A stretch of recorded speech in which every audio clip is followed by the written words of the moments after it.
suatu kegiatan yang dilakukan dan selalu diikuti dengan alat bukti. Kegunaan bukti adalah untuk memastikan keabsahan transaksi yang dicatat. Bukti transaksi dapat digunakan sebagai alat bukti apabila terjadi suatu masalah di kemudian hari. Dan bukti transaksi bisa dari dalam atau dari luar. Bukti transaksi yang berasal dari luar lebih kuat dibandingkan bukti transaksi dari dalam koperasi sendiri. Yang termasuk bukti transaksi: pertama, slip setoran atau bukti penerimaan kas. Kedua, slip pengambilan atau bukti pengeluaran kas. Tiga, bukti transaksi buat setoran dan pengambilan tabungan dan simpanan. Kas adalah alat pembayaran yang sah dan sah digunakan secara bebas untuk membiayai kegiatan umum KJK. Termasuk dalam perkiraan ini adalah uang kas kecil, vas kas besar, bon bukti pembayaran kas kecil.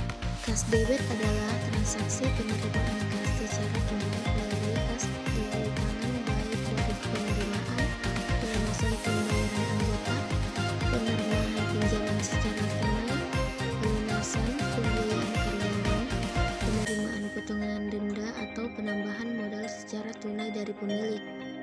Kas kredit adalah transaksi pengeluaran kas lewat kas di tangan, baik itu pembayaran biaya-biaya secara tunai, pelunasan utang kepada kreditur, dan pembayaran tunai lainnya. Non-kas adalah transaksi yang tidak melibatkan adanya uang kas. Bentuk non-kas dapat berupa barang ataupun berupa penghitungan yang menyangkut penambahan maupun pengurangan baik aset maupun perubahan posisi dalam pos-pos tertentu. Contoh non-kas antara lain berupa pembelian barang atau peralatan kantor secara kredit, sumbangan atau hibah dan sejenisnya dalam bentuk barang. Kedua, non-kas berupa perhitungan perubahan posisi pos-pos tertentu, seperti perhitungan penyusulan aktivitas tetap pada akhir tahun, perhitungan penyelesaian piutang, perhitungan pembagian SHU sesuai keputusan RAT anggota, dan lain-lain. Kasir adalah seseorang yang tugasnya mengelola uang masuk dan uang keluar serta tanggung jawab untuk membuat, tahu, mencatat, dan melakukan semua transaksi kas yang terjadi di kas P atau UCP koperasi. Mempersiapkan pekerjaan dalam melaksanakan kegiatan transaksi kas dan non-kas perlu ditunaikan oleh kasir atau teller hal-hal sebagai berikut. Mengidentifikasi dokumen pendukun. Kasir atau teller harus selalu mengidentifikasi dokumen pendukun, yaitu 1. Bukti kas masuk atau BKM. 2. Bukti kas keluar BKK. Juru buku atau bagian akuntansi mengidentifikasi dokumen pendukun, kemudian menyiapkan bukti memorial atau BM. 2. Menyiapkan bukti kas dan bukti umum atau memorial. Bukti kas masuk dan bukti kas keluar yang telah diidentifikasi perlu disiapkan oleh kasir, seperti akwitansi, slip pengambilan dan penerimaan, slip jurnal. Sebagai bukti umum atau material disiapkan oleh juru buku dan didukung oleh bukti ekstern, kemudian dibuat dan diorisasi oleh pihak berwenang di koperasinya. 2. Melakukan penerimaan kas. Dalam melakukan penerimaan kas, ada hal-hal yang perlu mendapatkan perhatian dari kasir, yaitu bukti penerimaan dan pengeluaran kas. Kasir menerima bukti penerimaan kas dan pengeluaran kas, selanjutnya diteliti kebenarannya, baik itu dari pengisian dan keaslian dokumen. 2. Menghitung penerimaan kas. Dalam melaksanakan penerimaan kas, tugas kasir harus menghitung uang yang diterima dan mencocokkan dengan jumlah yang ditulis di bukti penerimaan kas, dan meneliti kebenaran dan keaslian uang yang diterima dengan sinar ultraviolet atau alat pendeteksi uang. 3. Meneliti penerimaan kas dan tahu surat berharga yang diterima oleh kasir, diteliti keaslian dan keabsahannya sebagai alat pembayaran yang sah dengan alat pendeteksi uang palsu. Palsu. 4. Mencocokkan jumlah uang yang diterima. Jumlah uang yang diterima dicocokkan dengan jumlah yang tertera pada bukti penerimaan dan dikelompokkan sesuai dominasi masing-masing untuk mempermudah dalam memeriksa akhir hari dengan penghitungannya jumlahnya. 3. Mencatat penerimaan kas. 1. Mencatat penerimaan kas dalam buku kas. Untuk penerimaan kas dicatat dalam buku kas. Kedua, mencatat penerimaan non-kas dalam buku memorial. Untuk penerimaan non-kas dicatat dalam buku memorial atau oleh juru buku. 3. Bukti penerimaan atau bukti kas masuk diorientasi dan diberi nomor RIB dengan tanggal memberi nomor urut pada bukti penerimaan kas dan non-kas. 4.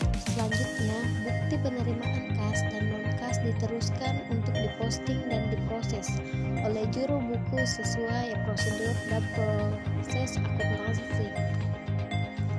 4. Melakukan pengeluaran kas. Dalam melakukan pengeluaran kas, hal-hal yang perlu diperhatikan oleh kasir. Pertama, meneliti kebenaran bukti pengeluaran kas dari pengeluaran kas. Bukti pengeluaran kas oleh kasir diteliti kebenarannya dan dicatat dalam buku kas kasir. Sedangkan bukti non-kas yang telah dibuat sesuai orientasi diteliti kemudian dimasukkan ke buku memorial. Pengeluaran kas atau uang harus benar-benar dihitung oleh kasir dan tidak boleh lebih sebelum diserahkan kepada anggota atau nasabah. 2. Menghitung pengeluaran kas dan surat berharga. Pengeluaran kas dan surat berharga dihitung dan diteliti keaslian kas hanya sebagai alat pembayaran yang sah. 3. Meneliti keabsahan pengeluaran kas dan surat berharga sebagai alat pembayaran yang sah untuk jumlah uang yang dikeluarkan kasir terlebih dahulu. Harus diteliti keabsahannya sebagai alat pembayaran yang sah, begitu pula dengan surat berharga. 4. Mencocokkan jumlah uang yang dikeluarkan dengan jumlah uang yang tertera pada bukti pengeluaran. Jumlah uang yang dikeluarkan dicocokkan dengan jumlah uang yang tertera pada bukti pengeluaran. 5. Mencatat pengeluaran kas. Dalam melaksanakan pencatatan pengeluaran yang perlu diperhatikan oleh kasir atau teller. 1.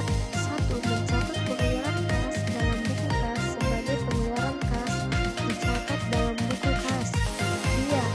Mencatat pengeluaran non-kas dalam buku memorial sebagai pengeluaran non-kas dicatat dalam buku memorial. 3. Mengotorisasi dan memberi nomor urut pada bukti pengeluaran.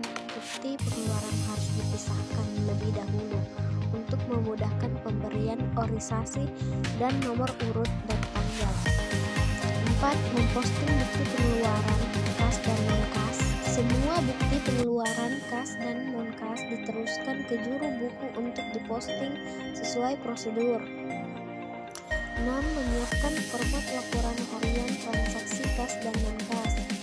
Sebelum transaksi kas dan non-kas ditutup, terlebih dahulu kasir harus meneliti kembali catatan pada buku kas bahwa saldo terakhir cocok dengan uang yang ada di kas dan hitung kembali jumlah uang yang ada di kasir harus sesuai dengan jumlah maksimum yang telah ditentukan dan diputuskan oleh atasan langsung kasir. Untuk kelancaran sistem pengawasan intern, maka setiap tutup kas, saldo kas harus disetor ke kantor pusat pada hari itu juga, serta perlu adanya pemeriksaan kas atau kas of name oleh bagian akuntansi atau atasan langsung kasir untuk menjamin bahwa catatan saldo kas telah selesai dengan fisik uangnya. Hasil perhitungan kas ditandatangani pemegang kas, penghitung, dan pemeriksa. Setelah selesai dihitung, bukti-bukti penerimaan kas dan pengeluaran kas serta uang tunai dikembalikan